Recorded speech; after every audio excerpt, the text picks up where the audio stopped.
નમસ્કાર દર્શક મિત્રો, બોટાદ દસ્તક ન્યૂઝમાં આપનું હાર્દિક સ્વાગત છે અને હું છું એલડી મકવાણા। આપ જોઈ રહ્યા છો બોટાદ દસ્તક ન્યૂઝ। હવે પછીના સમાચાર વિગતવાર। બોટાદ એસઓજીએ અમદાવાદની ઠગ બાદ મહિલાની કરી ધરપકડ। નોકરીની લાલચ આપી 16 લોકો સાથે 43.50 લાખની છેતરપિંડી કરી હતી।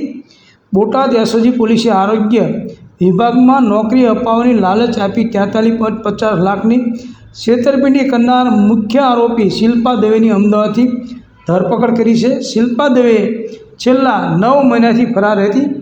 આ કેસમાં બોટાદ અને રાજકોટ જિલ્લાના 16 લોકો સાથે છેતરપિંડી થઈ હતી।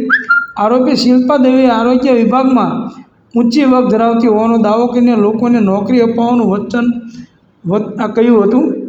ગત 22 જુલાઈ 2024ના રોજ બોટાદ પોલીસ સ્ટેશનમાં એક મહિલા સહિત 3 લોકો સામે છેતરપિંડીની ફરિયાદ નોંધાઈ હતી।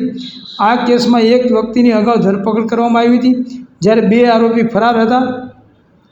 શિલ્પા દવે સામે અરવલ્લી જિલ્લામાં પણ વિદેશ મોકલવાની લાલચ આપીને 29 લાખની છેતરપિંડી કરવાનો કેસ મોડાસા પોલીસ સ્ટેશનમાં નોંધાયો છે। એસઓજી પીઆઈ મયુર ધવલસિંહ જાડેજાને મળેલી બાતમીના આધારે પોલીસ ટીમે અમદાવાદ જઈને શિલ્પા દવેની ધરપકડ કરી છે। હવે પોલીસ વધુ તપાસ માટે રિમાન્ડની માગણી કરશે।